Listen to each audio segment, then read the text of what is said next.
It was November 1970, and Concorde had just flown supersonically at 2,140 kilometers per hour to become the fastest passenger aircraft in history. The plane was still in its testing phase, but this superjet could now travel twice as fast as a normal aircraft. It was the year's main event.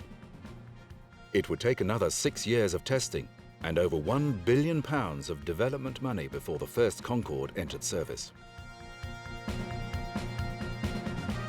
Ideas for developing supersonic transport had been discussed as far back as the 1950s. Britain's Bristol Aeroplane Company and France's Aviation had been working on supersonic aircraft with the help of funding from their respective governments.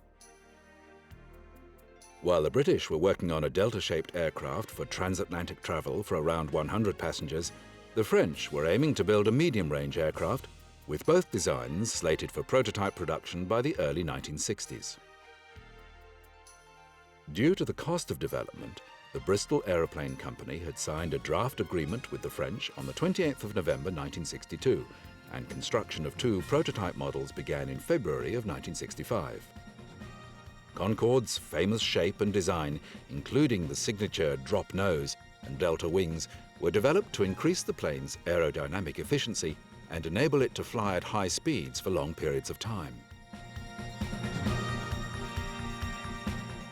Concorde 001, built at Aerospatiale in Toulouse, made its first test flight on the 2nd of March 1969, going supersonic on the 1st of October. Concorde 002, the first British-built Concorde, left Bristol on the 9th of April 1969. Both aircraft embarked on a worldwide sales and demonstration tour to help secure revenue for the exciting new enterprise. During Concorde's development, on the other side of Europe, Russia had built a competing supersonic passenger plane called the Tu-144. They proudly boasted that it had flown a full 2 months before Concorde. It did indeed become the fastest commercial airliner when it reached Mach 2 on the 15th of July 1969. However, due to 2 major crashes, it never sold outside Russia and was taken out of service in the late 70s. With over 70 orders in place, the future of Concorde was looking good. But then, in 1973, the oil crisis hit, and environmental concerns began to take hold. A number of orders were cancelled, leaving British Airways and Air France the only 2 airlines to take up their orders. London to Bahrain and Paris to Rio were scheduled as regular routes and began on the 21st of January 1976.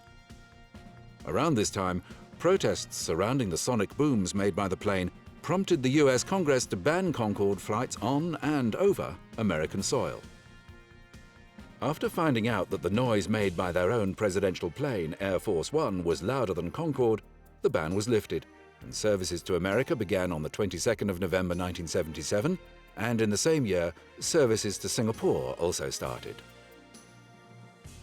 With the capacity to carry only 100 passengers, the planes had a very simple fit-out, no in-flight entertainment, and the legroom of a modern aircraft economy section.